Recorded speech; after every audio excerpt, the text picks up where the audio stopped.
Hey guys, স্বাগতম two Dipjyoti blogs. বহুত দিন ভিডিঅ' বনোৱা নাই আৰু আজি এটা ভিডিঅ' বনাইছিলোঁ আৰু আমাৰ দুইজনৰ ফটো কিছুমান ফটো সাঁচি ৰাখিছিলোঁ আগৰ পৰাই, সেই ফটোবিলাক দি আছোঁ চাওকচোন। আৰু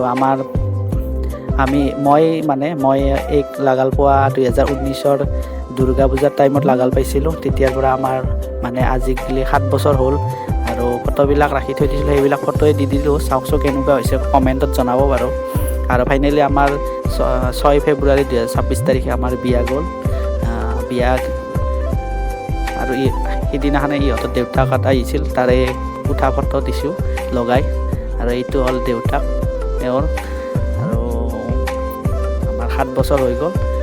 আৰু ফাইনেলি আমাৰ বিয়াখন গ'ল বাৰু, বেছি ডাঙৰকৈ পতা নাই, এনে নিয়মটো কৰিছোঁ আৰু হোম পুৰি। এয়া হোম চলি আছে, হোম চলি আছে আৰু সিমান ডাঙৰকৈ পতা নাই। আৰু কেনেকুৱা হৈছে কমেণ্টত জনাব বাৰু। আৰু এই আখে তোলে বোলে হোমৰ গুৰি দি আছোঁ মই বাৰু। আৰু ইহঁতৰ ওচৰৰে ভায়েক একজন আহিছিল, তাকে আখে তুলিব দিছে তেওঁ।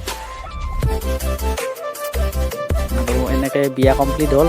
আপোনালোকে আশীৰ্বাদ কৰিব। ভিডিঅ'টো এইখিনিয়ে আৰু বেছি দীঘল কৰা নাই। আৰু লাষ্টত লাইক, শ্বেয়াৰ, ছাবস্ক্ৰাইব কৰি দিব মোৰ চেনেলটো।